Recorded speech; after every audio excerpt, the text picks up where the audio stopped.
Good evening. From the field house at Washington University in St. Louis, I'm Charles Gibson of ABC News and Good Morning America.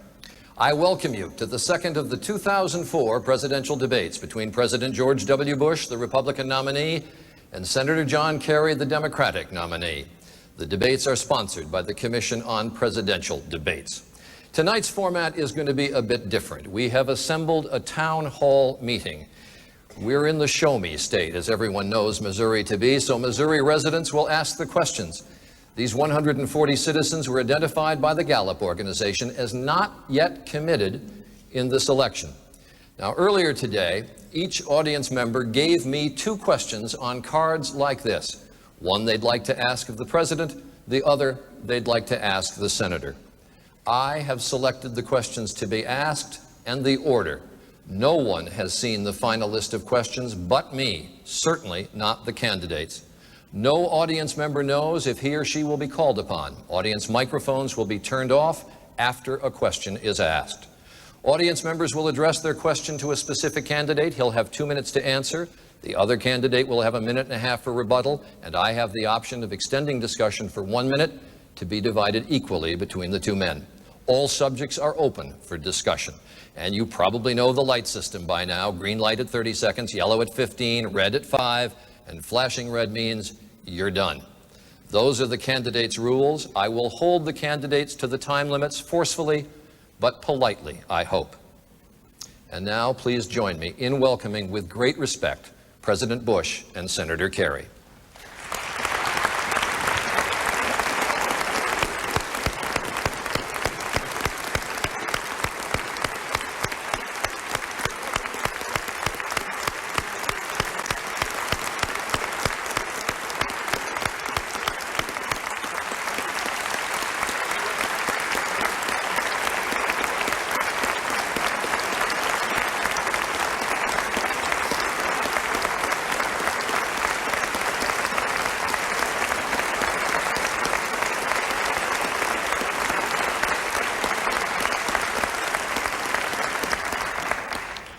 Gentlemen, to the business at hand. The first question is for Senator Kerry, and it will come from Cheryl Otis, who is right behind me. Senator Kerry, after talking to several co-workers and family and friends, I asked the ones who said they were not voting for you why. They said that you were too wishy-washy. Do you have a reply for them? Yes, I certainly do. But let me just first, Cheryl, if you will, I want to thank Charlie for moderating. I want to thank Washington University for hosting us here this evening. Mr. President, it's good to be with you again this evening, sir. Cheryl, the president didn't find weapons of mass destruction in Iraq, so he's really turned his campaign into a weapon of mass deception.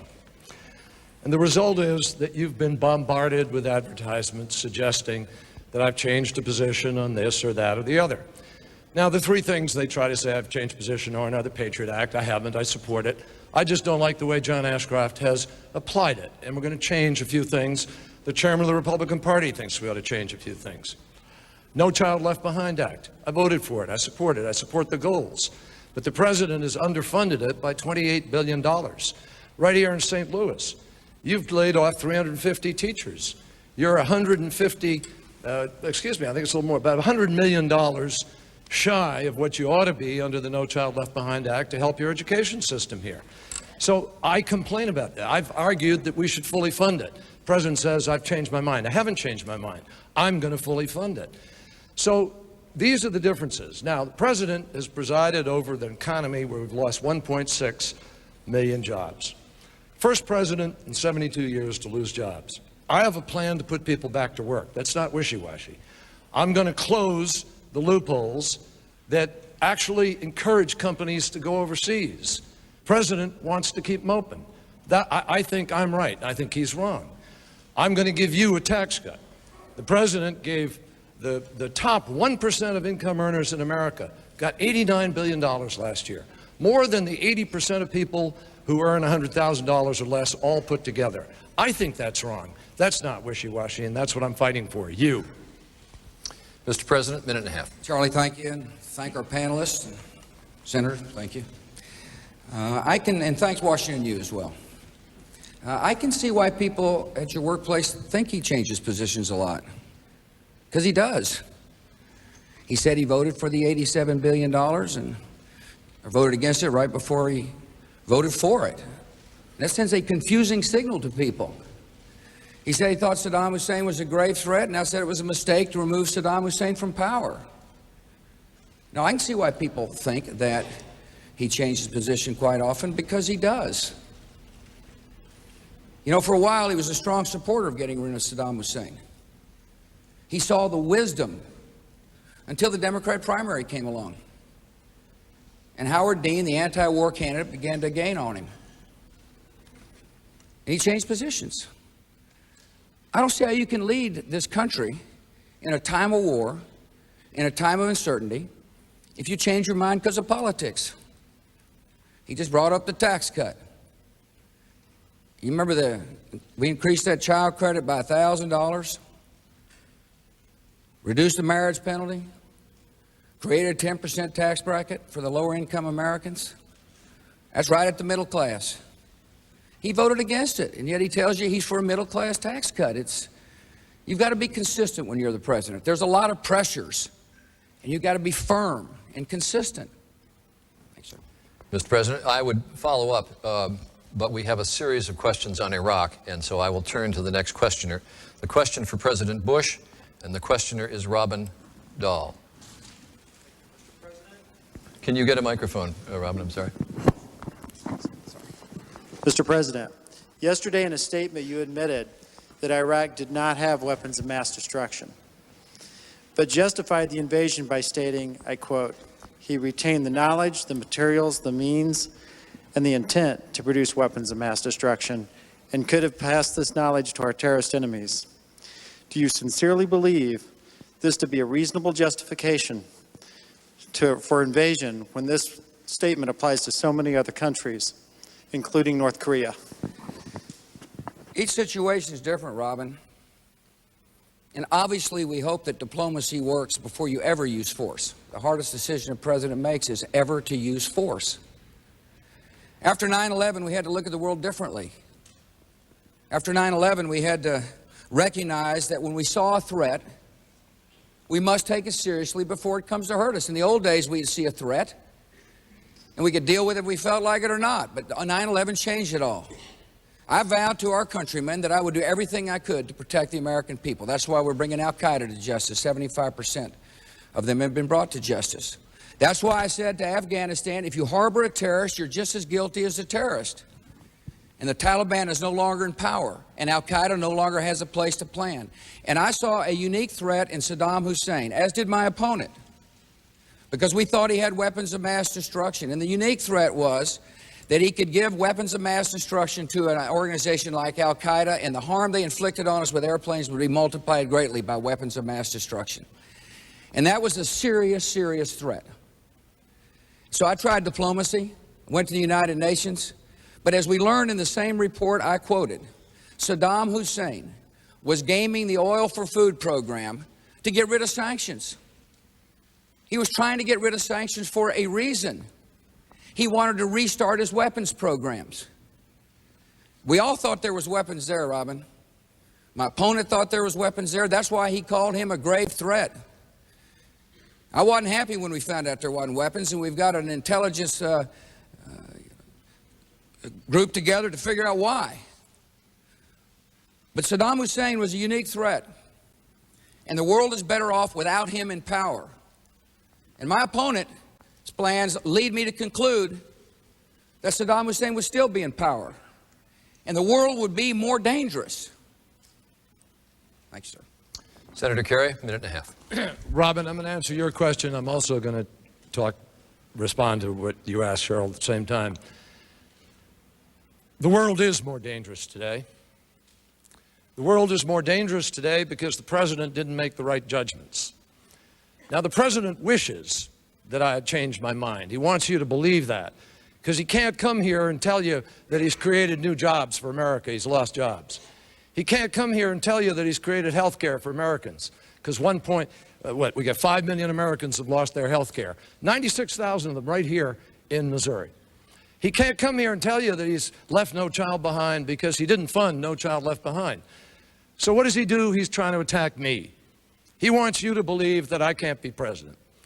And he's trying to make you believe it because he wants you to think I changed my mind. Well, let me tell you straight up, I've never changed my mind about Iraq. I do believe Saddam Hussein was a threat. I always believed he was a threat. Believed it in 1998 when Clinton was president. I wanted to give Clinton the power to use force if necessary. But I would have used that force wisely. I would have used that authority wisely, not rushed to war without a plan to win the peace. I would have brought our allies to our side. I would have fought to make certain our troops had everybody possible to help them win the mission. This president rushed to war, pushed our allies aside, and Iran now is more dangerous, and so is North Korea with nuclear weapons. He took his eye off the ball, off of Osama bin Laden. Mr. President, I do want to follow up on this one because there were several questions from the audience along this line. Go ahead. Go ahead. Well, I was going to have you do the rebuttal on it, but you go ahead. You're up. You remember the last debate? My opponent said that America must pass a global test before we use force to protect ourselves. That's the kind of mindset that says sanctions were working. That's the kind of mindset that said, let's keep it at the United Nations and hope things go well. Saddam Hussein was a threat because he could have given weapons of mass destruction to terrorist enemies. Sanctions were not working. The United Nations was not effective at removing Saddam Hussein. Senator? The goal of the sanctions was not to remove Saddam Hussein, it was to remove the weapons of mass destruction. And Mr. President, just yesterday, the Dulfer report told you and the whole world they worked. He didn't have weapons of mass destruction, Mr. President. That was the objective. And if we'd used smart diplomacy, we could have saved $200 billion and an invasion of Iraq, and right now Osama bin Laden might be in jail or dead. That's the war against terror. We're going to have another question now on the subject of Iraq, and I'm going to turn to Anthony Baldy with a question for Senator Kerry. Mr. Baldy? Senator Kerry, the U.S. is preparing a new Iraq government and will proceed to withdraw U.S. troops. Would you proceed with the same plans as President Bush? Anthony, I would not. I have laid out a different plan because the president's plan is not working. You see that every night on television. There's chaos in Iraq.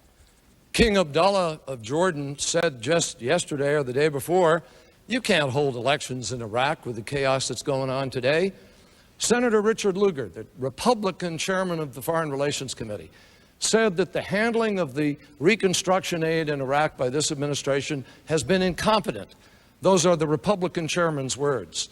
Senator Hagel of Nebraska said that the handling of Iraq is beyond pitiful, beyond embarrassing, it's in the zone of dangerous.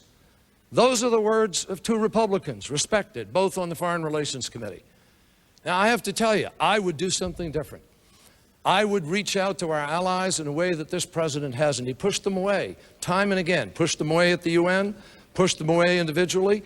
2 weeks ago, there was a meeting of the North Atlantic Council, which is the political arm of NATO. They discussed the possibility of a small training unit or having a total takeover of the training in Iraq. Did our administration push for the total training of Iraq? No. Were they silent? Yes. Was there an effort to bring all the allies together around that? No, because they've always wanted this to be an American effort. They even had the Defense Department issue a memorandum saying, don't bother applying for assistance or for being part of the reconstruction if you weren't part of our original coalition. Now, that's not a good way to build support and reduce the risk for our troops and make America safer. I'm going to get the training done for our troops. I'm going to get the training of Iraqis done faster, and I'm going to get our allies back to the table. 2 days ago in the Oval Office, I met with the finance minister from Iraq. He came to see me, and he talked about how optimistic he was and the country was about heading toward elections. Think about it. They're going from tyranny to elections. He talked about the reconstruction efforts that are beginning to take hold. He talked about the fact that Iraqis love to be free. He said he was optimistic when he came here, then he turned on the TV and listened to the political rhetoric, and all of a sudden he was pessimistic. This is a guy who, along with others, has taken great risks for freedom, and we need to stand with him. My opponent says he has a plan. Sounds familiar because it's called the Bush plan. We're going to train troops, and we are. We'll have 125,000 trained by the end of December. We're spending about $7 billion. He talks about a grand idea. Let's have a summit. We're going to solve the problem in Iraq by holding a summit. And what is he going to say to those people that show up to the summit? Join me in the wrong war at the wrong time at the wrong place? Risk your troops in a war you've called a mistake? Nobody is going to follow somebody who doesn't believe we can succeed, and somebody who says the war where we are is a mistake. I know how these people think. I meet with them all the time. I talk to Tony Blair all the time. I talk to Silvio Berlusconi. They're not going to follow an American president who says, follow me into a mistake. Our plan is working. We're going to make elections, and Iraq is going to be free, and America will be better off for it. Do you want to follow up, Senator? Yes, sir, please. Ladies and gentlemen, the right war was Osama bin Laden and Afghanistan. That was the right place, and the right time was Tora Bora when we had him cornered in the mountains.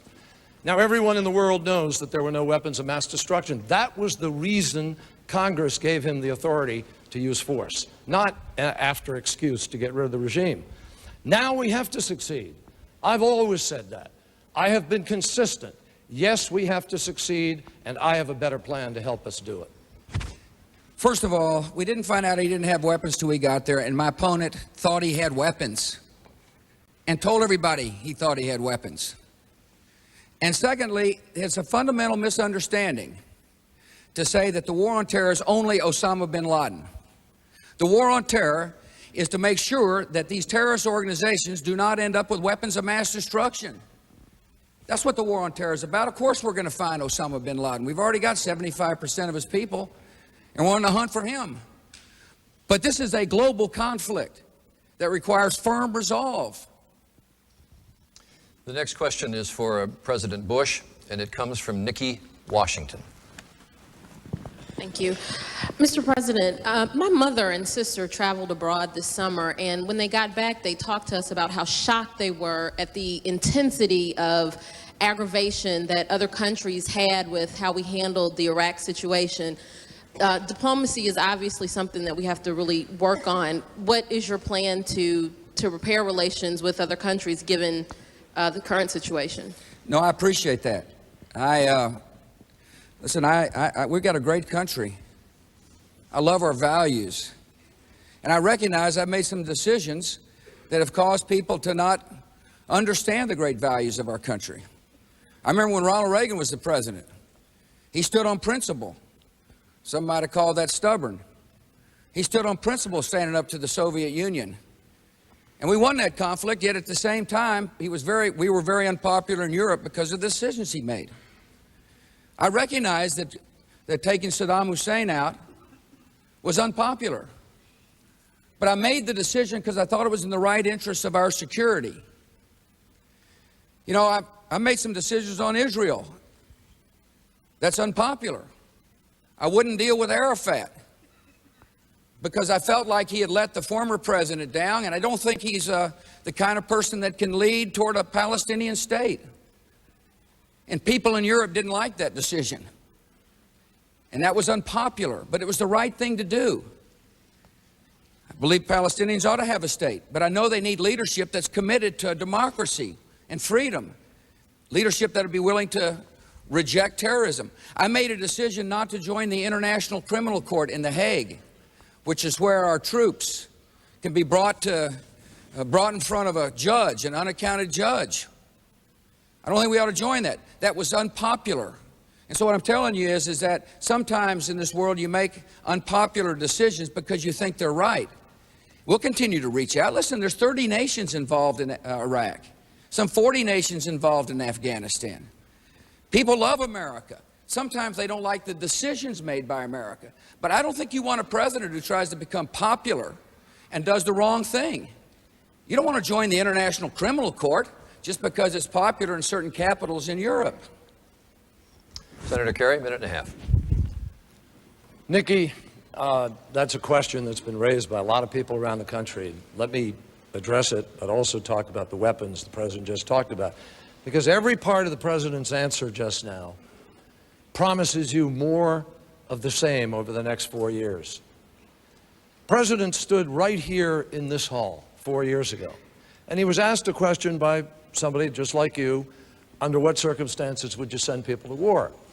And his answer was, with a viable exit strategy and only with enough forces to get the job done. He didn't do that. He broke that promise. We didn't have enough forces. General Shinseki, the Army Chief of Staff, told him he was going to need several 100,000, and guess what? They retired General Shinseki for telling him that. This president hasn't listened. I went to meet with the members of the Security Council in the week before we voted. I went to New York. I talked to all of them to find out how serious they were about really holding Saddam Hussein accountable. I came away convinced that if we worked at it, if we were ready to work at letting Hans Blix do his job and thoroughly go through the inspections, that if push came to shove, they'd be there with us. But the president just arbitrarily brought the hammer down and said, nope, sorry, time for diplomacy is over, we're going. He rushed to war without a plan to win the peace. Ladies and gentlemen, he gave you a speech and told you he'd plan carefully, take every precaution, take our allies with us. He didn't. He broke his word. I remember sitting in the White House, looking at those generals, saying, do you have what you need in this war? Do you have what it takes? I remember going down in the basement of the White House the day we committed our troops as last resort, looking at Tommy Franks and the generals on the ground, asking them, do we have the right plan with the right troop level? And they looked me in the eye and said, yes, sir, Mr. President. Of course I listen to our generals. That's what a president does. A president sets the strategy and relies upon good military people to execute that strategy. Senator. You rely on good military people to execute the military component of the strategy. But winning the peace is larger than just the military component. General Shinseki had the wisdom to say you're going to need several 100,000 troops to win the peace. Military's job is to win the war. The president's job is to win the peace. The president did not do what was necessary. Didn't bring in enough nations, didn't deliver the help, didn't close off the borders, didn't even guard the ammo dumps. And now our kids are being killed with ammos right out of that dump. The next question is for Senator Kerry, and it comes from over here from Randy Jacobs. You'll need a microphone. Is it Randy? I'm sorry. Yes, Randy. Iran sponsors terrorism and has missiles capable of hitting Israel and southern Europe. Iran will have nuclear weapons in 2 to 3 years' time. In the event that UN sanctions don't stop this threat, what will you do as president? I don't think you can just rely on UN sanctions, Randy, but you're absolutely correct. It is a threat. It's a huge threat. And what's interesting is it's a threat that has grown while the president has been preoccupied with Iraq, where there wasn't a threat. If he'd let the inspectors do their job and go on, we wouldn't have 10 times the numbers of forces in Iraq that we have in Afghanistan chasing Osama bin Laden. Meanwhile, while Iran is moving towards nuclear weapons, some 37 tons of what they call yellow cake, the stuff they use to make enriched uranium, while they're doing that, North Korea has moved from 1 bomb maybe, to 4 to 7 bombs.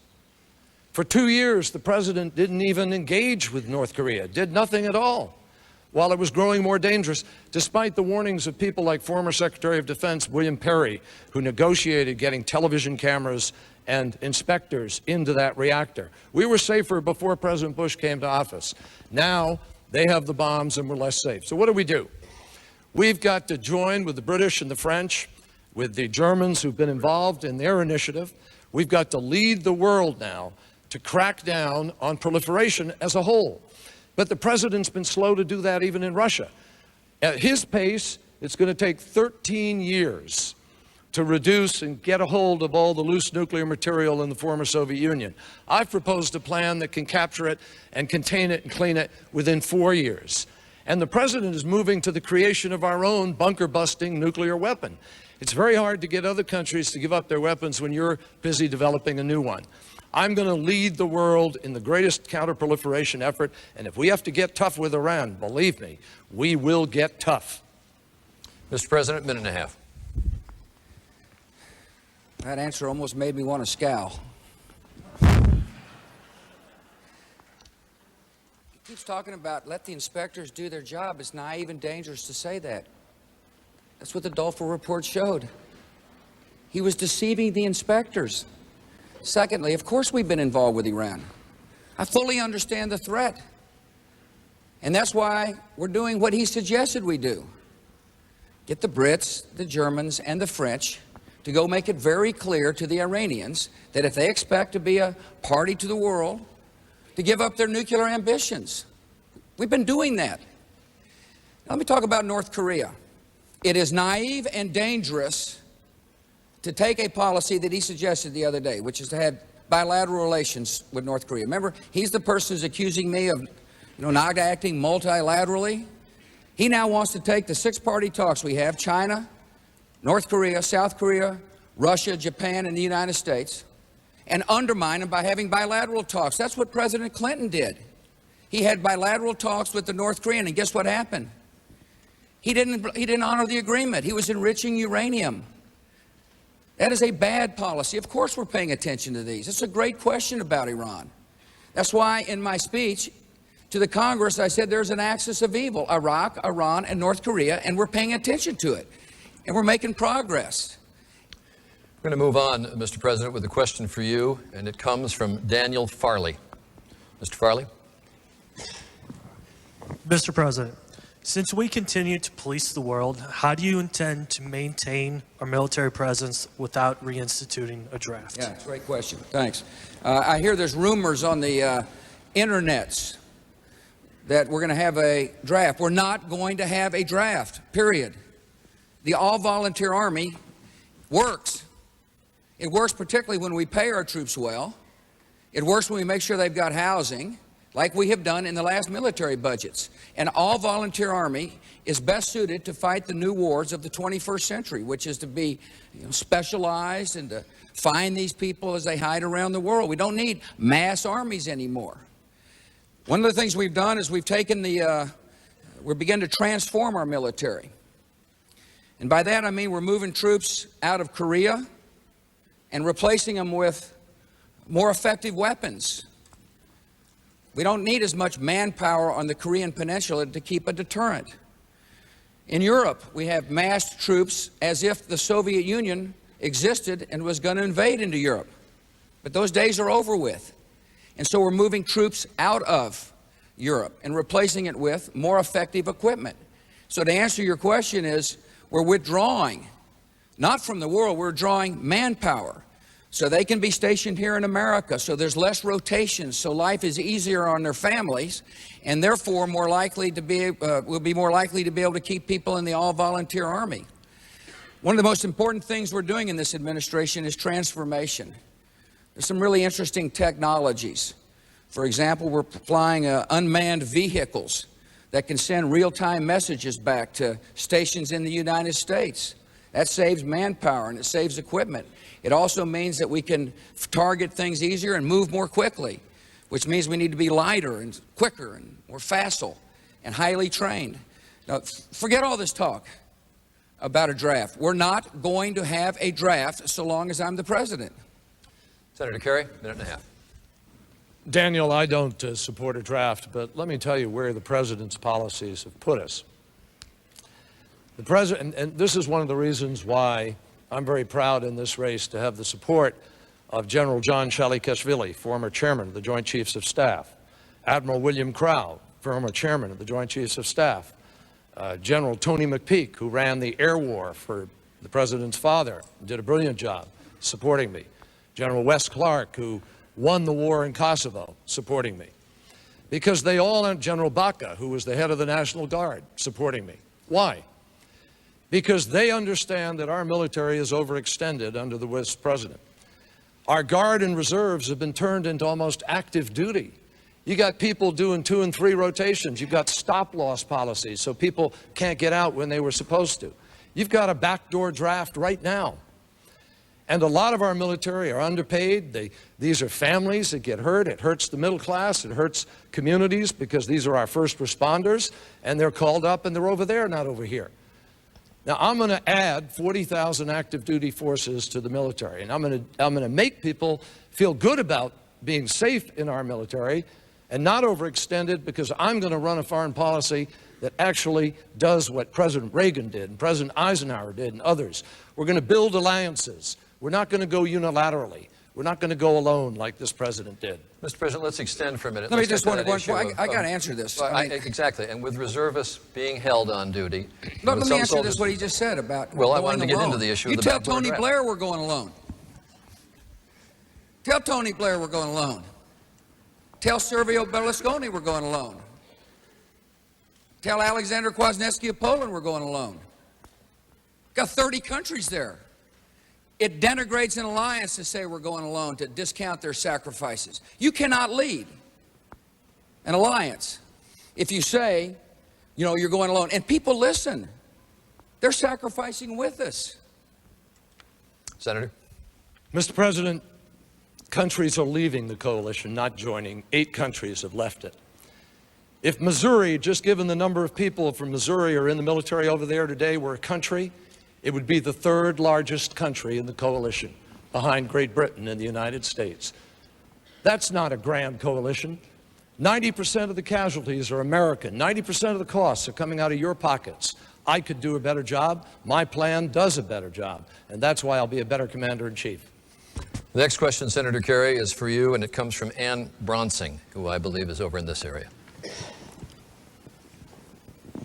Senator Kerry, we have been fortunate that there have been no further terrorist attacks on American soil since 9/11.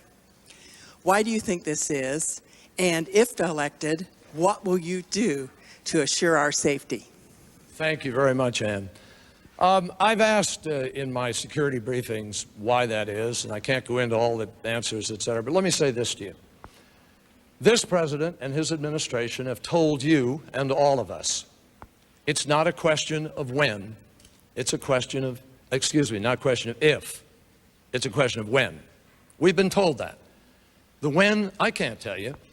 Between the World Trade Center bombing in, what was it, 1993 or so, and the next time was 5 years, 7 years. These people wait, they'll plan, they plot. I agree with the president that we have to go after them and get them wherever they are. I just think I can do that far more effectively, because the most important weapon in doing that is intelligence. You got to have the best intelligence in the world. And in order to have the best intelligence in the world, to know who the terrorists are and where they are and what they're plotting, you've got to have the best cooperation you've ever had in the world. Now, to go back to your question, Nikki, we're not getting the best cooperation in the world today. We got a whole bunch of countries that pay a price for dealing with the United States of America now. I'm going to change that. And I'm going to put in place a better homeland security effort. Look at it. 95% of our containers coming into this country are not inspected today. When you get on an airplane, your bag is X-rayed, but the cargo hold isn't X-rayed. Do you feel safer? This president in the last debate said, well, that would be a big tax gap if we did that. Ladies and gentlemen, it's his tax plan. He chose a tax cut for the wealthiest Americans over getting that equipment out into the homeland as fast as possible. We have bridges and tunnels that aren't being secured, chemical plants, nuclear plants that aren't secured, hospitals that are overcrowded with their emergency rooms. If we had a disaster today, could they handle it? This president chose a tax cut over homeland security. Wrong choice. Mr. President. That's an odd thing to say, since we've tripled the Homeland Security budget from $10 to $30 billion. Listen, we'll do everything we can to protect the homeland.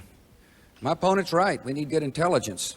It's also a curious thing for him to say, since right after 1993, he voted to cut the intelligence budget by $7.5 billion. The best way to defend America in this world we live in is to stay on the offense. We got to be right 100% of the time here at home. And they got to be right once. And that's the reality. And there's a lot of good people working hard. We're doing the best we possibly can to share information. That's why the Patriot Act was important. Patriot Act is vital, by the way. It's a tool that law enforcement now uses to be able to talk between each other. My opponent says he hadn't changed his positions on it. No, but he's for weakening it. I don't think my opponent has got the right view about the world to make us safe. I really don't. First of all, I don't think he can succeed in Iraq, and if Iraq were to fail, it'd be a haven for terrorists, and there'd be money, and the world would be much more dangerous. I don't see how you can win in Iraq if you don't believe we should be there in the first place. I don't see how you can lead troops if you say it's the wrong war at the wrong place at the wrong time. I don't see how the Iraqis are going to have confidence in the American president if all they hear is that it was a mistake to be there in the first place. This war is a long, long war, and it requires steadfast determination, and it requires a complete understanding that we not only chase down al-Qaeda, but we disrupt terrorist safe havens, as well as people who could provide the terrorists with support. I want to extend for a minute, Senator, and I'm curious about something you said. You said it's not when, but if. You think it's inevitable? Because the sense of security is a very basic thing with everybody in this country, worried about their kids. Well, the president and his experts have told America that it's not a question of if, it's a question of when. And I accept what the president has said. These terrorists are serious, they're deadly, and they know nothing except trying to kill. I understand that. That's why I will never stop at anything to hunt down and kill the terrorists. But you heard the president just say to you that we've added money. Folks, the test is not if you've added money. The test is, have you done everything possible to make America secure? He chose a tax cut for wealthy Americans over the things that I listed to you. Mr. President. Well, we'll talk about the tax cut for middle class here in a minute. But, yeah, I'm worried. I'm worried. I'm worried about our country. And I can tell you, all I can tell you is every day I know that there's people working overtime, doing the very best they can. And the reason I'm worried is because there's a vicious enemy that has an ideology of hate. And the way to defeat them long term, by the way, is to spread freedom. Liberty can change habits. And that's what's happening in Afghanistan and Iraq. Mr. President, we're going to turn to questions now on domestic policy, and we're going to start with health issues. And the first question is for President Bush, and it's from John Horseman. Why did you block the reimportation of safer and inexpensive drugs from Canada, which would have cut 40 to 60% off of the cost? I haven't yet. Just want to make sure they're safe. When a drug comes in from Canada, I want to make sure it cures you and doesn't kill you. And that's why the FDA and that's why the Surgeon General are looking very carefully to make sure it can be done in a safe way. I've got an obligation to make sure our government does everything we can to protect you. And what my worry is that, you know, it looks like it's from Canada and it might be from a third world. We just got to make sure before somebody thinks they're buying a product that it works. And that's why we're doing what we're doing. Now, it may very well be here in December. You hear me say, I think there's a safe way to do it. Other ways to make sure drugs are cheaper. One is to speed up generic drugs to the marketplace quicker. Pharmaceuticals were using loopholes to keep brand drugs in place, and generics are much less expensive than brand drugs, and we're doing just that. Another is to get our seniors to sign up to these drug discount cards, and they're working. Wanda Blackmore, I met here from Missouri. The first time she bought drugs with her drug discount card, she paid $1.14, I think it was, for about $10 worth of drugs. These cards make sense. And you know, in 2006, seniors are going to get prescription drug coverage for the first time in Medicare. Because I went to Washington to fix problems. Medicare, the issue of Medicare used to be called Mediscare. People didn't want to touch it for fear of getting hurt politically. I want to get something done. I think our seniors deserve a modern medical system. And in 2006, our seniors will get prescription drug coverage. Thank you for asking. Senator, a minute and a half. John, you heard the president just say that he thought he might try to be for it. 4 years ago, right here in this forum, he was asked the same question. Can't people be able to import drugs from Canada? You know what he said? I think that makes sense. I think that's a good idea. 4 years ago. Now, the president said, I'm not blocking that. Ladies and gentlemen, the president just didn't level with you. Right now, again, He did block it because we passed it in the United States Senate. We sent it over to the House that you could import drugs. We took care of the safety issues. We're not talking about third world drugs. We're talking about drugs made right here in the United States of America that have American brand names on them in American bottles, and we're asking to be able to allow you to get them. The president blocked it. The president also took Medicare, which belongs to you, and he could have lowered the cost of Medicare and lowered your taxes and lowered the cost to seniors. You know what he did? He made it illegal for Medicare to do what the VA does, which is bulk purchase drugs so that you can lower the price and get them out to you lower. He put $139 billion of windfall profit into the pockets of the drug companies right out of your pockets. That's the difference between us. The president sides with the power companies, the oil companies, the drug companies, and I'm fighting to let you get those drugs from Canada, and I'm fighting to let Medicare survive. I'm fighting for the middle class. That's the difference. If they're safe, they're coming. I want to remind you that it wasn't just my administration that made the decision on safety. President Clinton did the same thing because we have an obligation to protect you. Now, he talks about Medicare. He'd been in the United States Senate 20 years. Show me one accomplishment toward Medicare that he accomplished. I've been in Washington, D.C. 3.5 years and led the Congress to reform Medicare so our seniors have got a modern health care system. That's what leadership is all about. Actually, Mr. President, in 1997, we fixed Medicare, and I was one of the people involved in it. We not only fixed Medicare and took it way out into the future, we did something that you don't know how to do. We balanced the budget, and we paid down the debt of our nation for 2 years in a row, and we created 23 million new jobs at the same time. And it's the president's fiscal policies that have driven up the biggest deficits in American history. He's added more debt to the debt of the United States in 4 years than all the way from George Washington to Ronald Reagan put together. Go figure. Next question is for Senator Kerry, and this comes from Norma Jean Laurent. Senator Kerry, you have stated your concern for the rising cost of health care. Yet you chose a vice presidential candidate who has made millions of dollars successfully suing medical professionals. How do you reconcile this with the voters? Very easily. John Edwards is the author of the Patient's Bill of Rights. He wanted to give people rights. John Edwards and I support tort reform. We both believe that as lawyers, I'm a lawyer too, and I believe that we will be able to get a fix that has eluded everybody else because we know how to do it. It's in my health care proposal. Go to johnkerry.com. You can pull it off the internet, and you'll find a tort reform plan. Now, ladies and gentlemen, important to understand, the president and his friends try to make a big deal out of it. Is it a problem? Yes, it's a problem. Do we need to fix it, particularly for OGBYNs and for brain surgeons and others? Yes.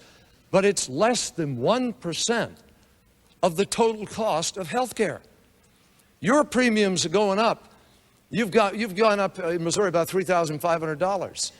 You've gone up 64%. You've seen copays go up, deductibles go up. Everything's gone up. 5 million people have lost their health insurance under this president. He's done nothing about it. I have a plan. I have a plan to lower the cost of health care for you. I have a plan to cover all children. I have a plan to let you buy into the same health care senators and congressmen give themselves. I have a plan that's going to allow people 55 to 64 to buy into Medicare early. And I have a plan that will take the catastrophic cases out of the system, off your backs, pay for it out of a federal fund, which lowers the premiums for everybody in America, makes American business more competitive, and makes health care more affordable. Now, all of that can happen, but I have to ask you to do one thing. Join me in rolling back the president's unaffordable tax cut for people earning more than $200,000 a year. That's all. 98% of America, I'm giving you a tax cut, and I'm giving you health care. Mr. President, minute and a half. Let me see where to start here. First, the National Journal named Senator Kennedy the most liberal senator of all. And that's saying something, that bunch. You might say that took a lot of hard work. The reason I bring that up is because he's proposed $2.2 trillion in new spending, and he says he's going to tax the rich. to close the tax gap. He can't. He's going to tax everybody here to fund his programs. That's just reality. And what are his health programs? First, he says he's for medical liability reform, particularly for OBGYNs. There's a bill on the floor of the United States Senate that he could have showed up and voted for if he's so much for it. Secondly, he says that medical liability costs only cost 1% increase. That shows a lack of understanding.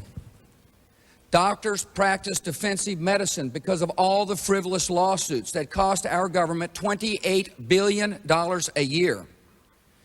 And finally, he says he's going to have a novel health care plan. You know what it is? The federal government's going to run it. It is the largest increase in federal government health care ever. And it fits with his philosophy. That's why I told you about the award he won from the National Journal. That's what liberals do. They create government-sponsored health care. Maybe you think that makes sense. I don't. Government-sponsored health care would lead to rationing. It would ruin the quality of health care in America.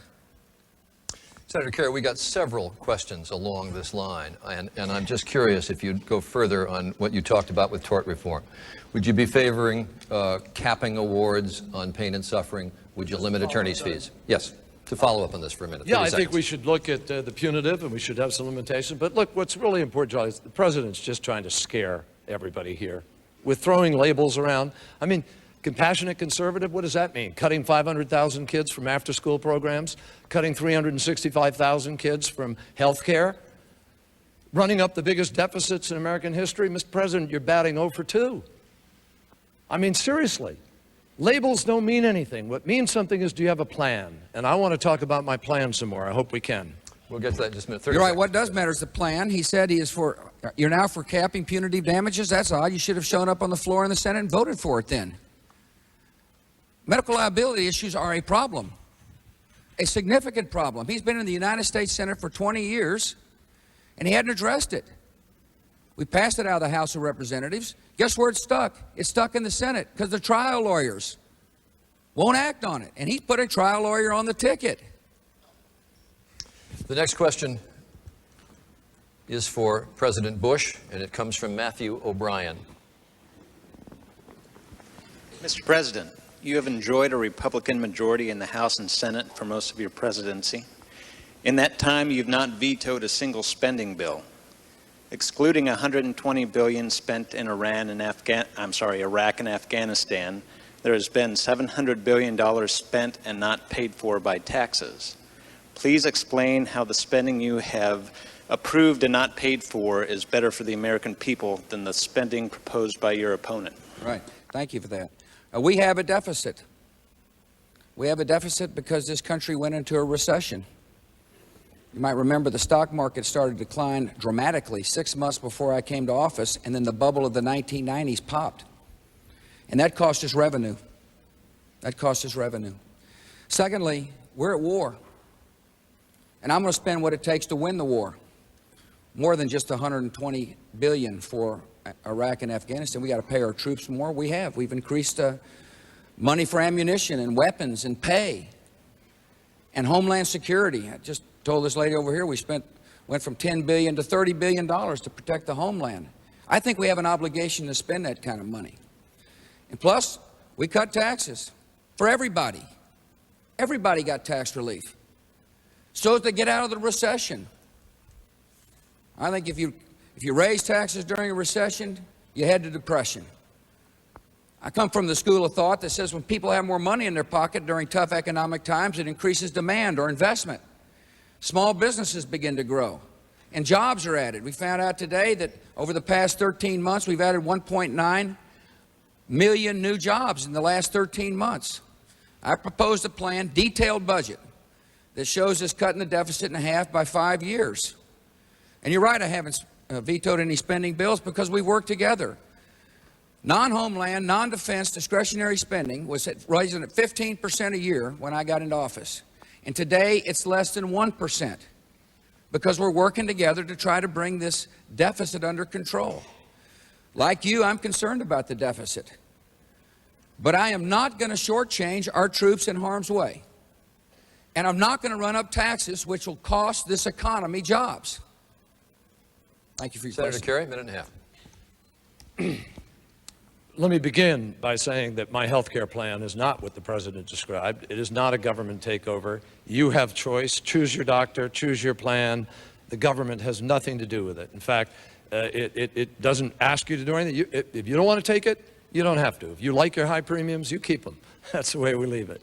Now, with respect to the deficit, the president was handed a $5.6 trillion surplus, ladies and gentlemen. That's where he was when he came into office. We now have a $2.6 trillion deficit. This is the biggest turnaround in the history of the country. He's the first president in 72 years to lose jobs. He talked about war. This is the first time the United States of America has ever had a tax cut when we're at war. Franklin Roosevelt, Harry Truman, others knew how to lead. They knew how to ask the American people for the right things. 1% of America, the highest 1% of income earners in America, got $89 billion of tax cut last year.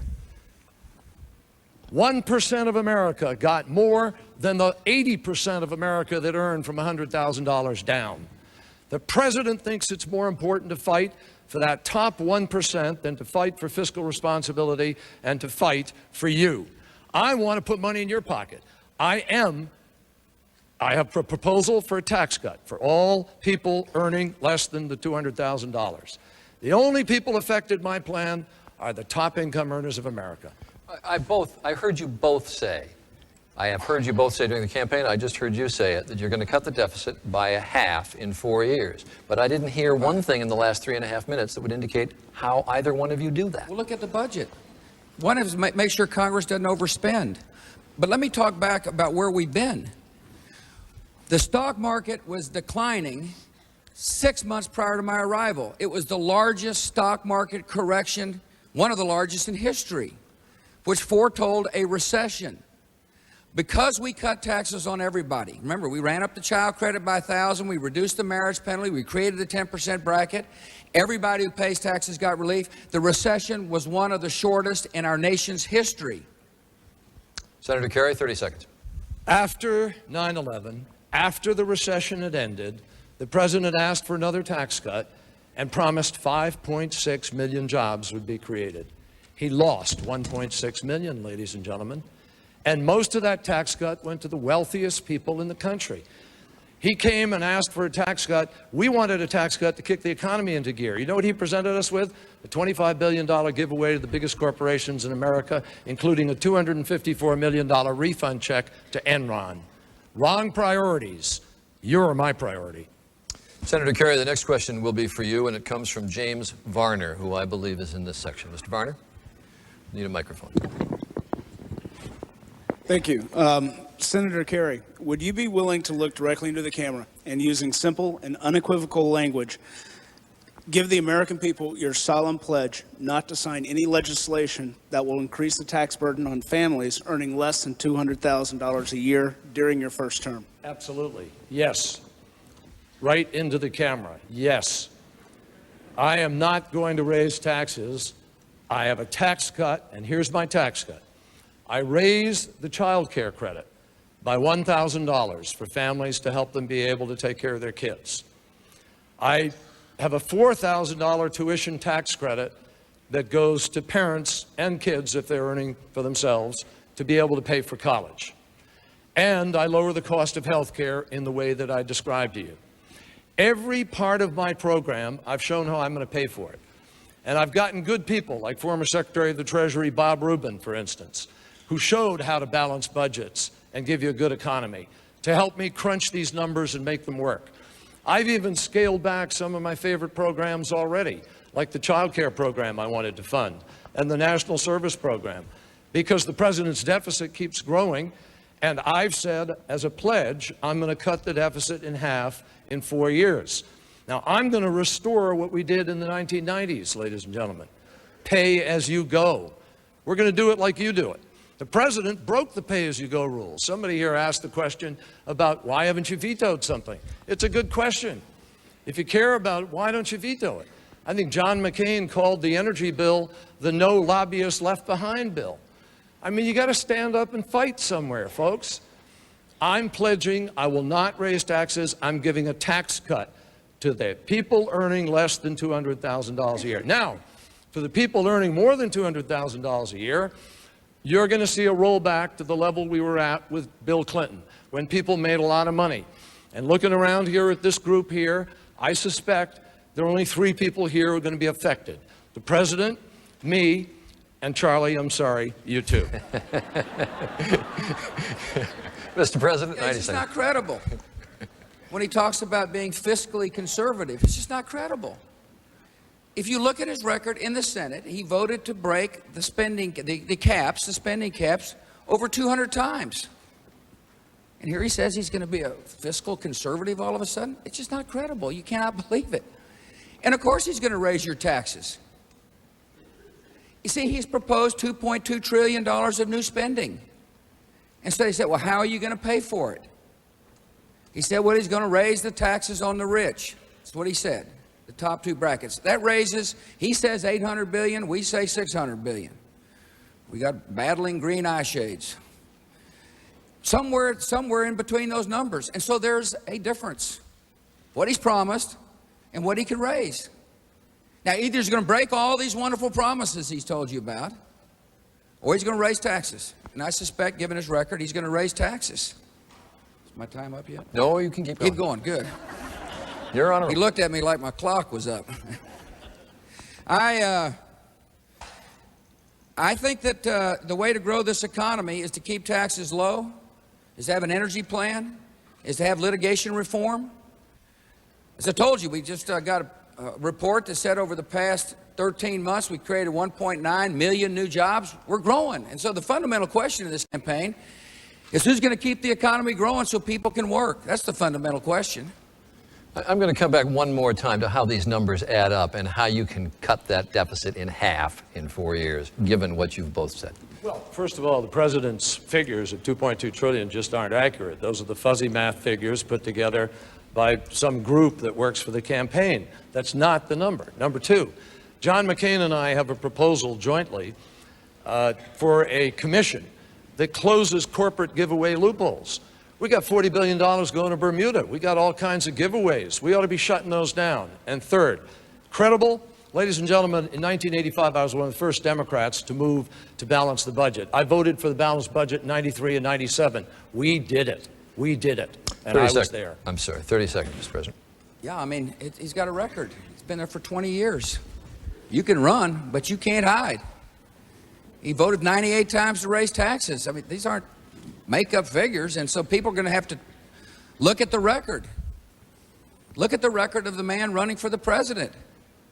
They don't name him the most liberal in the United States Senate because he hadn't shown up to many meetings. They named him because of his votes. And it's reality.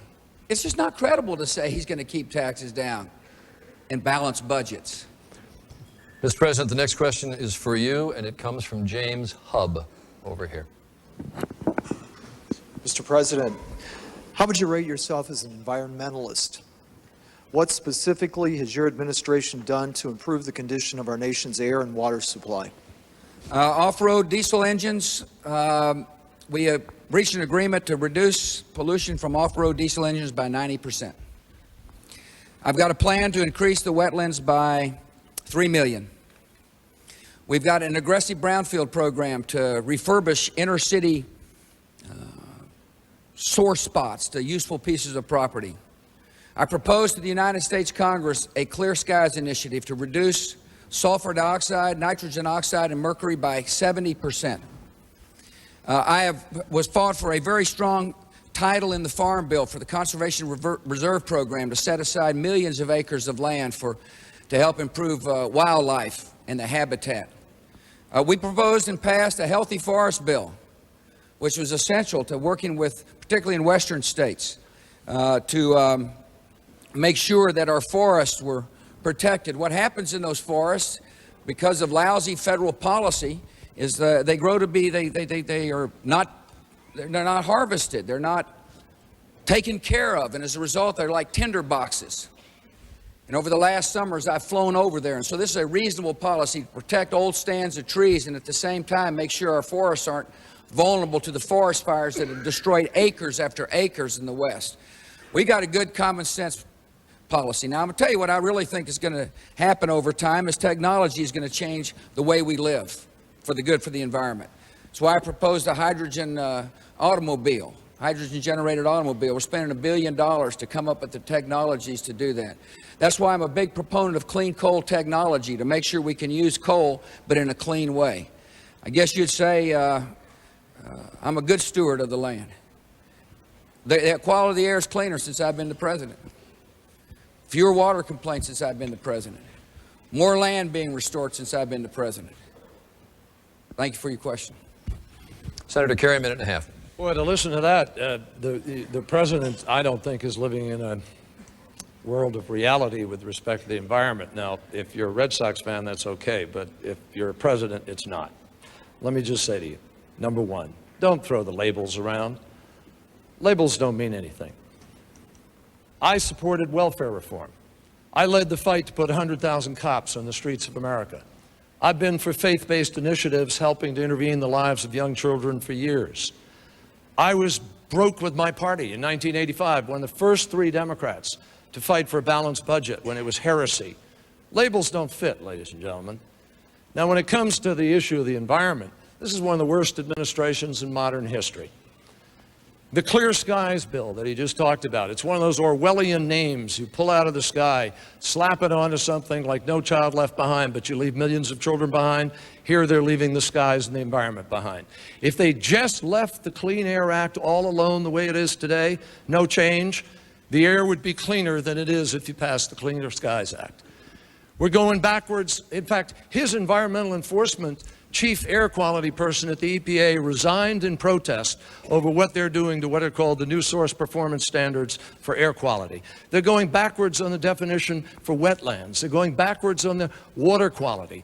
They pulled out of the global warming, declared it dead, didn't even accept the science. I'm going to be a president who believes in science. Mr. President? Well, had we joined the Kyoto Treaty, which I guess he's referring to, it would have cost America a lot of jobs. It's one of these deals where, in order to be popular in the halls of Europe, you sign a treaty. But I thought it would cost a lot of people. I think there's a better way to do it. And I just told you the facts, sir. The quality of the air is cleaner since I've been the President of the United States. And we'll continue to spend money on research and development because I truly believe that's the way to get from how we live today to being able to live a standard of living that we're accustomed to and being able to protect our environment better, the use of technologies. Senator Kerry, 30 seconds. The fact is that the Kyoto Treaty was flawed. I was in Kyoto, and I was part of it. I know what happened. But this president didn't try to fix it. He just declared it dead, ladies and gentlemen. And we walked away from the work of 160 nations over 10 years. You wonder, Nikki, why it is that people don't like us in some parts of the world.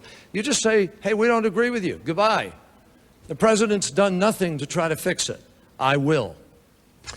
Senator Kerry, the next question is for you. It involves jobs, which is a topic in the news today.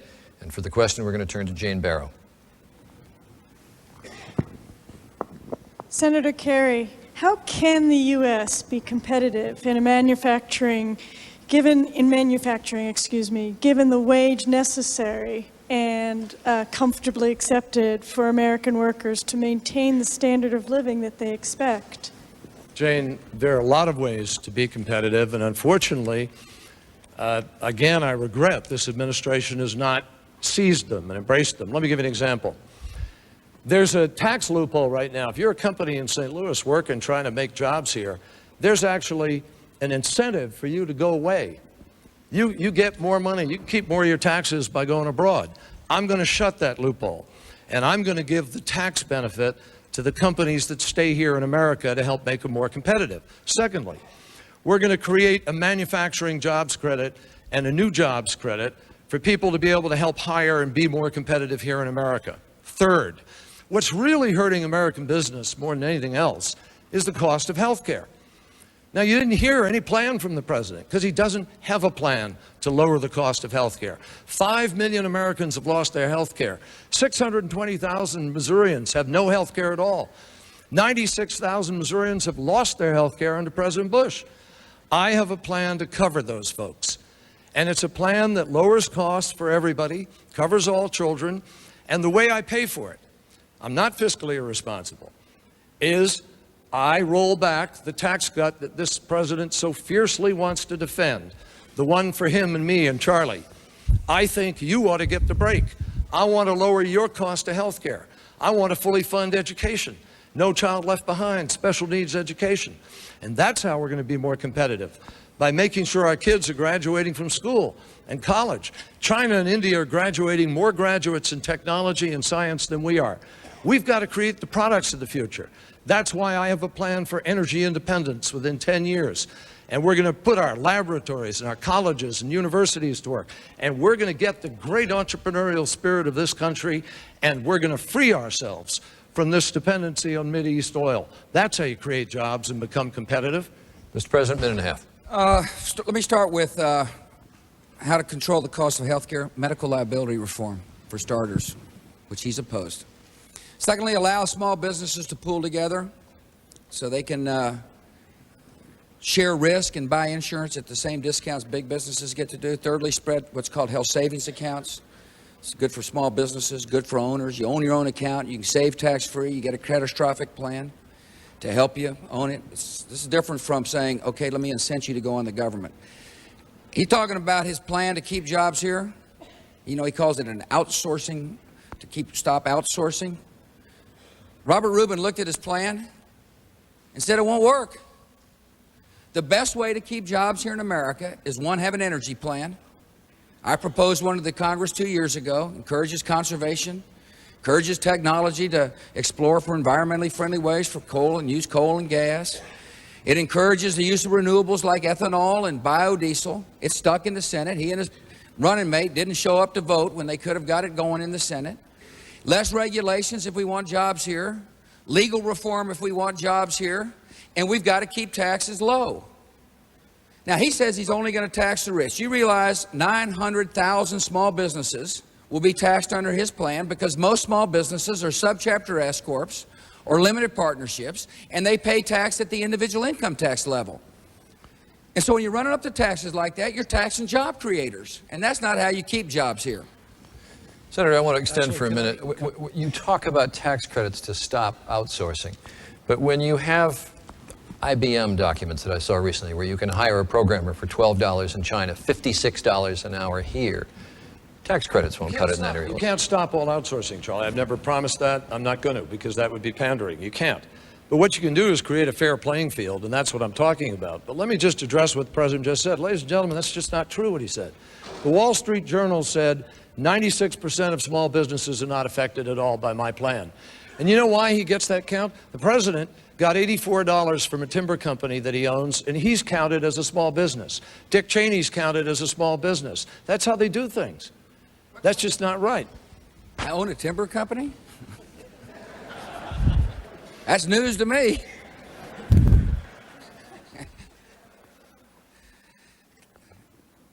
You need some wood? Most small businesses are subchapter S corps. They just are. I met Grant Mill Iron, Mansfield, Ohio. He's creating jobs. Most small businesses, 70% of the new jobs in America are created by small business. His taxes are going up when you run up the top two brackets. It's a fact. President Bush, the next question is for you, and it comes from Rob Fowler, who I believe is over in this area. President Bush, 45 days after 9/11, Congress passed the Patriot Act, which takes away checks on law enforcement and weakens American citizens' rights and freedoms, especially Fourth Amendment rights. With expansions to the Patriot Act and Patriot Act 2, my question to you is, why are my rights being watered down and my citizens around me, and what are the specific justifications for these reforms? Yeah, I appreciate that. I really don't think your rights are being watered down. Matter of fact, I wouldn't support it if I thought that. Every action being taken against terrorists requires court order, requires scrutiny. As a matter of fact, the tools now given to the terrorist fighters are the same tools that we've been using against drug dealers and white-collar criminals.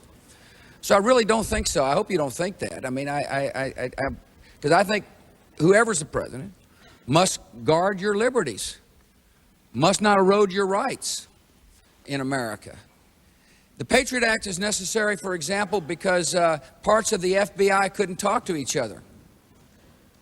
The intelligence gathering and the law enforcement arms of the FBI just couldn't share intelligence under the old law. And that didn't make any sense. Our law enforcement must have every tool necessary to find and disrupt terrorists at home and abroad before they hurt us again. That's the task of the 21st century. And so I don't think the Patriot Act abridges your rights at all. And I know it's necessary. I can remember being upstate New York talking to FBI agents that helped bust the Lackawanna cell up there.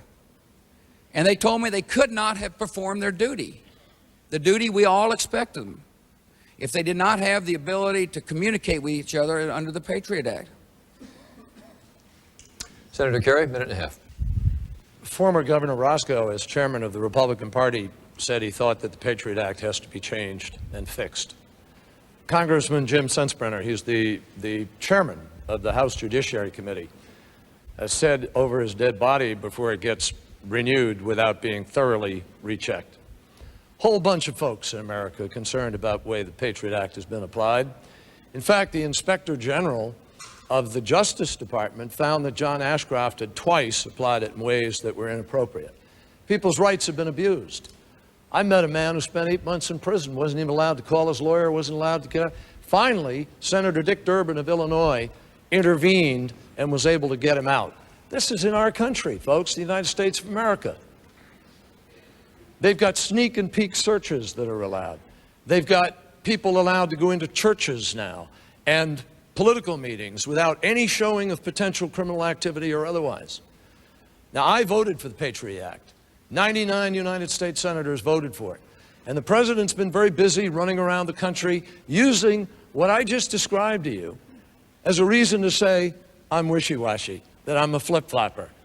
Now, that's not a flip-flop. I believe in the Patriot Act. We need the things in it that coordinate the FBI and the CIA. We need to be stronger on terrorism.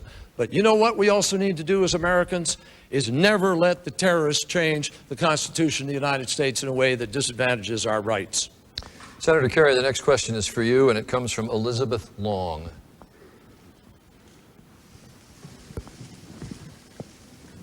Senator Kerry, thousands of people have already been cured or treated by the use of adult stem cells or umbilical cord stem cells. However, no one has been cured by using embryonic stem cells. Wouldn't it be wise to use stem cells obtained without the destruction of an embryo? You know, Elizabeth, I really respect your the feeling that's in your question. I understand it. I know the morality that's prompting that question, and I respect it enormously. But like Nancy Reagan and so many other people, you know, I was at a forum with Michael J. Fox the other day in New Hampshire, who's suffering from Parkinson's, and he wants us to do stem cell, embryonic stem cell. And this fellow stood up, and he was quivering. His whole body was shaking from the nerve disease, the muscular disease that he had. And he said to me and to the whole hall, he said, you know, don't take away my hope, because my hope is what keeps me going. Chris Reeve is a friend of mine. Chris Reeve exercises every single day to keep those muscles alive for the day when he believes he can walk again, and I want him to walk again. I think we can save lives. Now, I think we can do ethically guided embryonic stem cell research. We have 100,000 to 200,000 embryos that are frozen in nitrogen today from fertility clinics. These weren't taken from abortion or something like that. They're from a fertility clinic. And they're either going to be destroyed or left frozen. And I believe if we have the option, which scientists tell us we do, of curing Parkinson's, curing diabetes, curing some kind of paraplegic or quadriplegic or a spinal cord injury, anything. That's the nature of the human spirit. I think it is respecting life to reach for that cure. I think it is respecting life to do it in an ethical way. And the president's chosen a policy that makes it impossible for our scientists to do that. I want the future, and I think we have to grab it. Mr. President, minute and a half.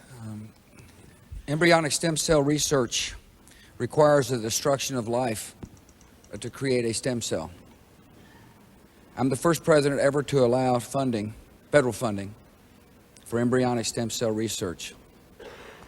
I did so because I too hope that we'll discover cures from the stem cells, and from the research derived.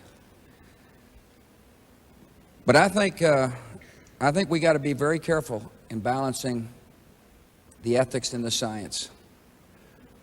And so I made the decision we wouldn't spend any more money beyond the 70 lines, 22 of which are now in action. Because science is important, but so's ethics. So's balancing life. To destroy life to save life is one of the real ethical dilemmas that we face. There's going to be hundreds of experiments off the 22 lines that now exist, that are active. And hopefully we find a cure. But as well, we need to continue to pursue adult stem cell research. I helped double the NIH budget to $28 billion a year to find cures. And the approach I took is one that I think is a balanced and necessary approach to balance science and the concerns for life. Senator, 30 seconds, let's extend. Well, you talk about walking a waffle line. He says he's allowed it, which means he's going to allow the destruction of life up to a certain amount, and then he isn't going to allow it. Now, I don't know how you draw that line. But let me tell you point blank, the lines of stem cells that he's made available, every scientist in the country will tell you, not adequate, because they're contaminated by mouse cells, and because there aren't 60 or 70, there are only about 11 to 20 now, and there aren't enough to be able to do the research because they're contaminated.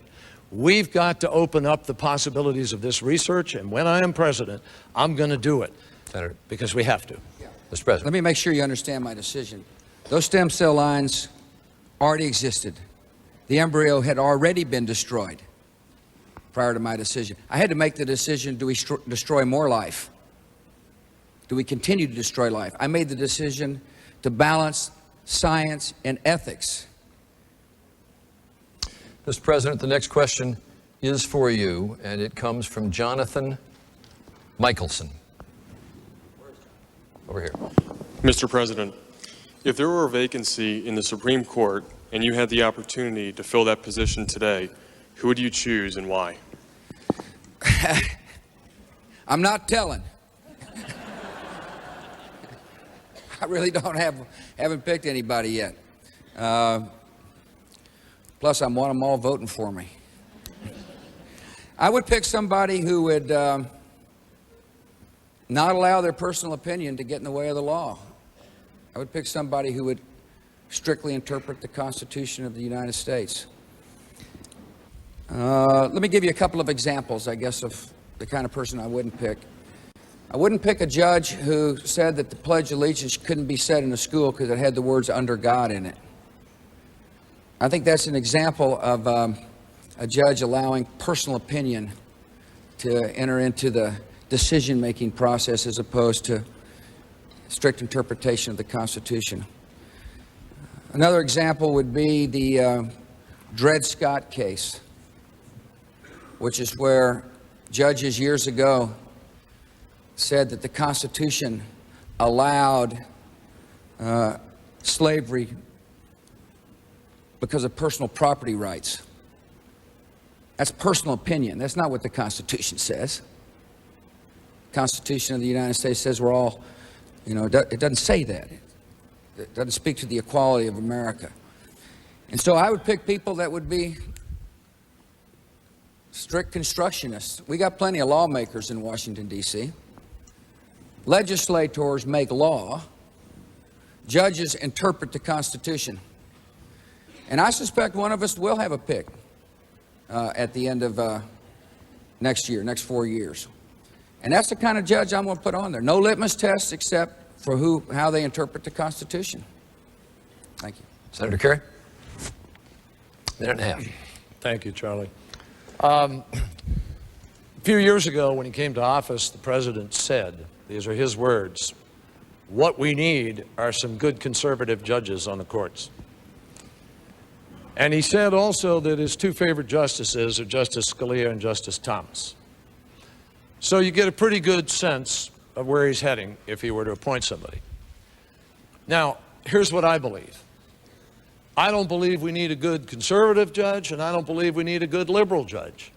I don't believe we need a good judge of that kind of definition on either side. I subscribe to the Justice Potter Stewart standard. He was a justice on the Supreme Court of the United States. And he said the mark of a good judge, good justice, is that when you're reading their decision, their opinion, you can't tell if it's written by a man or woman, a liberal or a conservative, a Muslim, a Jew, or a Christian. You just know you're reading a good judicial decision. What I want to find, if I'm privileged to have the opportunity to do it, and the Supreme Court of the United States is at stake in this race, ladies and gentlemen, the future of things that matter to you in terms of civil rights, what kind of Justice Department you'll have, whether we'll enforce the law, will we have equal opportunity, will women's rights be protected, will we have equal pay for women, which is going backwards, will a woman's right to choose be protected. These are constitutional rights, and I want to make sure we have judges who interpret the Constitution of the United States according to the law. Going to go to the final two questions now, and the first one will be for Senator Kerry, and this comes from Sarah Degenhart.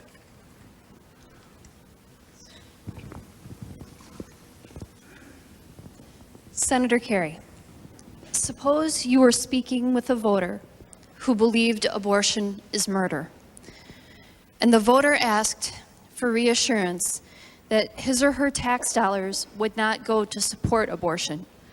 What would you say to that person? I would say to that person exactly what I will say to you right now. First of all, I cannot tell you how deeply I respect the belief about life and when it begins. I'm a Catholic, raised a Catholic. I was an altar boy. Religion has been a huge part of my life, helped lead me through a war, leads me today. But I can't take what is an article of faith for me and legislate it for someone who doesn't share that article of faith, whether they be agnostic, atheist, Jew, Protestant, whatever. I can't do that, but I can counsel people. I can talk reasonably about life and about responsibility. I can talk to people, as my wife Teresa does, about making other choices and about abstinence and about all these other things that we ought to do as a responsible society. But as a president, I have to represent all the people in the nation, and I have to make that judgment. Now, I believe that that you can take that position and not be pro-abortion, but you have to afford people their constitutional rights. And that means being smart about allowing people to be fully educated, to know what their options are in life, and making certain that you don't deny a poor person the right to be able to have whatever the Constitution affords them if they can't afford it otherwise. That's why I think it's important. That's why I think it's important for the United States, for instance, not to have this rigid ideological restriction on helping families around the world to be able to make a smart decision about family planning. You'll help prevent AIDS. You'll help prevent unwanted children, unwanted pregnancies. You'll actually do a better job, I think, of passing on the moral responsibility that is expressed in your question, and I truly respect it. Mr. President, minute and a half. Trying to decipher that. My answer is we're not going to spend federal taxpayers' money on abortion. This is an issue that divides America, but certainly reasonable people can agree on how to reduce abortions in America. I signed the ban on partial birth abortion. It's a brutal practice. It's one way to help reduce abortions. My opponent voted against the ban. I think there ought to be parental notification laws. He's against them. I signed a bill called the Unborn Victims of Violence Act. In other words, if you're a mom and you're pregnant, you get killed, the murderer gets tried for 2 cases. not just one. My opponent was against that. These are reasonable ways to help promote a culture of life in America. I think it is a worthy goal in America to have every child protected by law and welcomed in life. I also think we ought to continue to have good adoption law as an alternative to abortion. And we need to promote maternity group homes, which my administration has done. Culture of life is really important for a country to have if it's going to be a hospitable society. Thank you. Senator, you want to follow up? 30 seconds. Well, again, the president just said categorically, my opponent's against this, my opponent's against that. You know, it's just not that simple. No, I'm not.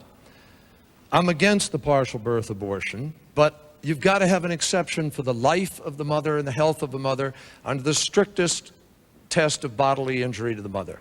Secondly, with respect to parental notification, I'm not going to require a 16 or 17-year-old kid who's been raped by her father and who's pregnant to have to notify her father. So you got to have a judicial intervention. And because they didn't have a judicial intervention where she could go somewhere and get help, I voted against it. It's never quite as simple as the president wants you to believe. And 30 seconds, Mr. President. Well, it's pretty simple when they say, are you for a ban on partial birth abortion? Yes or no? And he was given a chance to vote. And he voted no. And that's just the way it is. That's a vote. It came right up. It's clear for everybody to see. And as I said, you can run, but you can't hide. It's the reality. And the final question of the evening will be addressed to President Bush, and it will come from Linda Grable.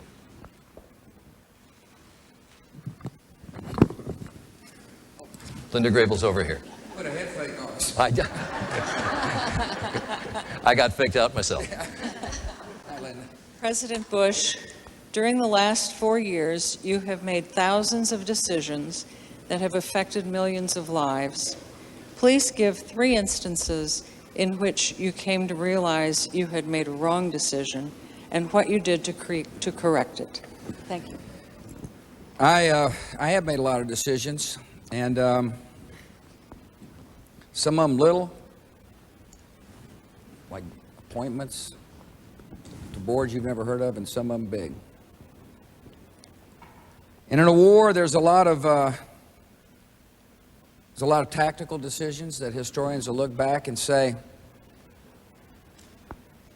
he shouldn't have done that.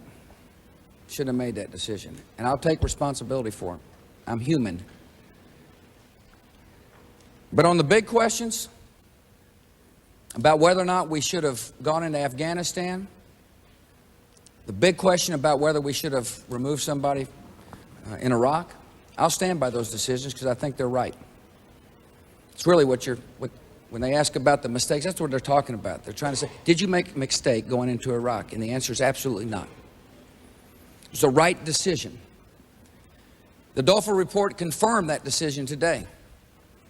Because what Saddam Hussein was doing was trying to get rid of sanctions so he could reconstitute a weapons program, and the biggest threat facing America is terrorists with weapons of mass destruction. We knew he hated us.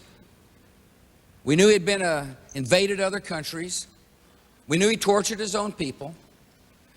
On the tax cut, it's a big decision. I did the right decision. Our recession was one of the shallowest in modern history.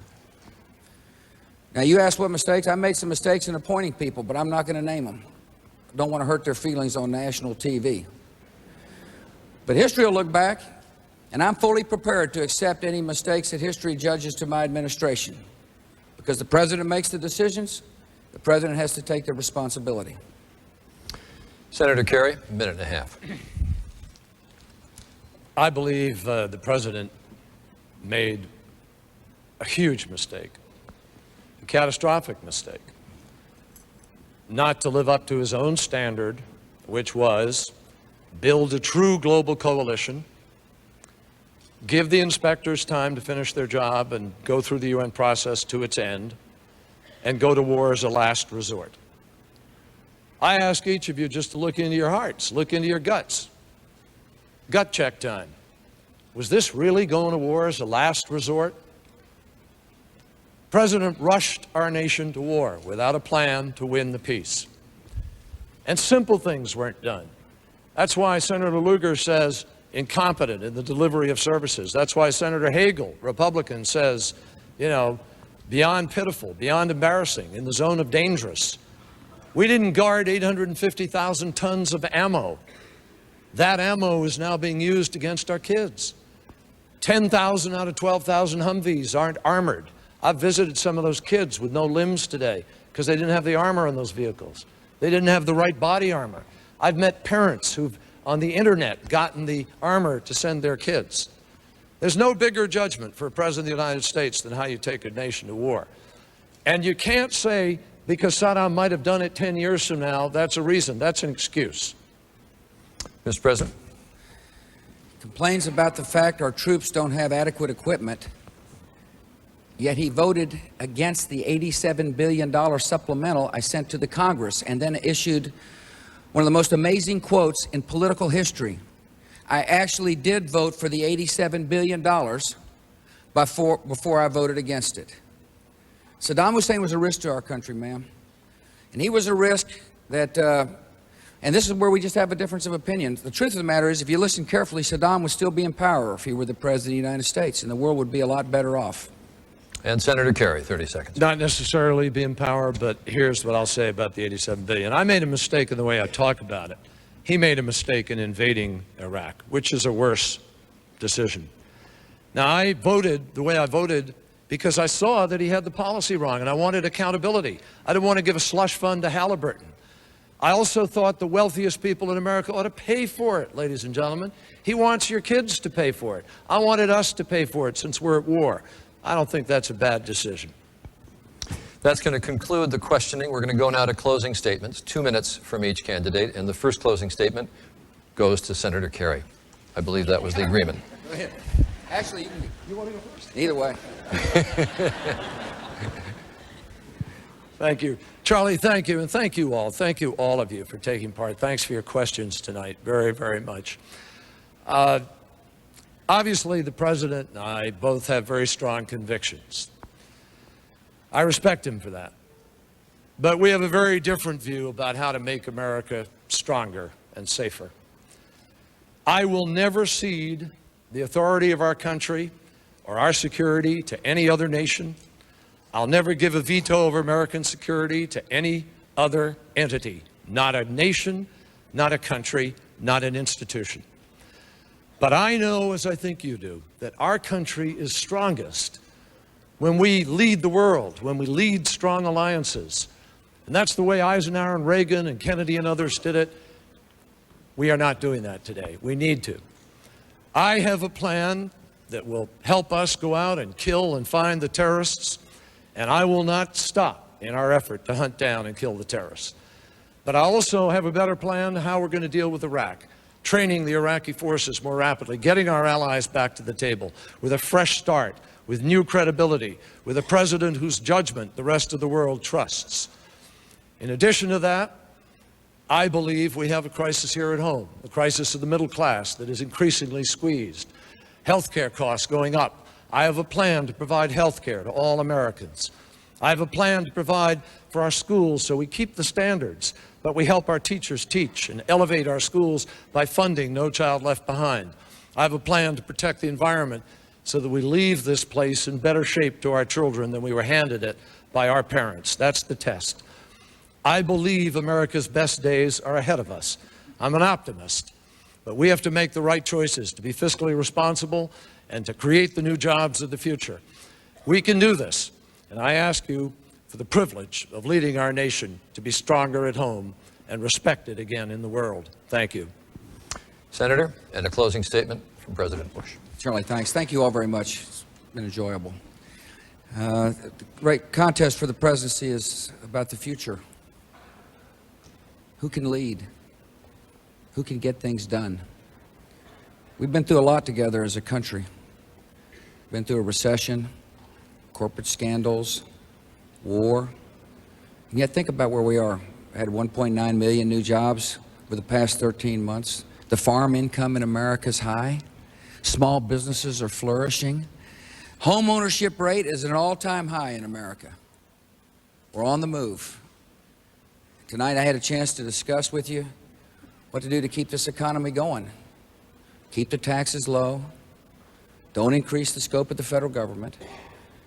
Keep regulations down. Legal reform. A health care policy that does not empower the federal government but empowers individuals. And an energy plan that'll help us become less dependent on foreign sources of energy.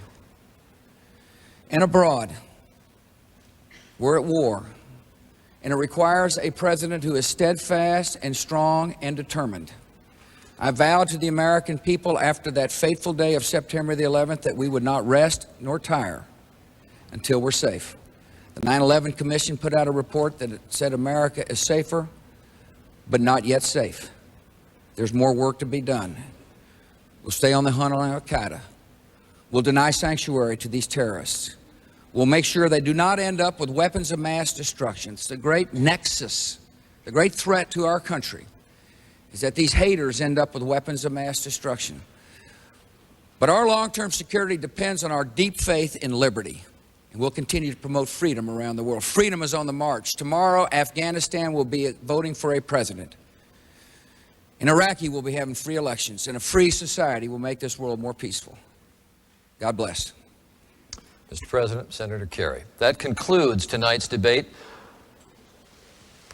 I want to give you a reminder that the third and final debate on issues of domestic policy will be held next Wednesday, October 13th at Arizona State University in Tempe, Arizona, hosted by Bob Schieffer of CBS News. I want to thank President Bush and Senator Kerry for tonight. I want to thank these citizens of the St. Louis area who asked the questions, who gave so willingly of their time, and who took their responsibility very seriously. Thank you also to everyone at Washington.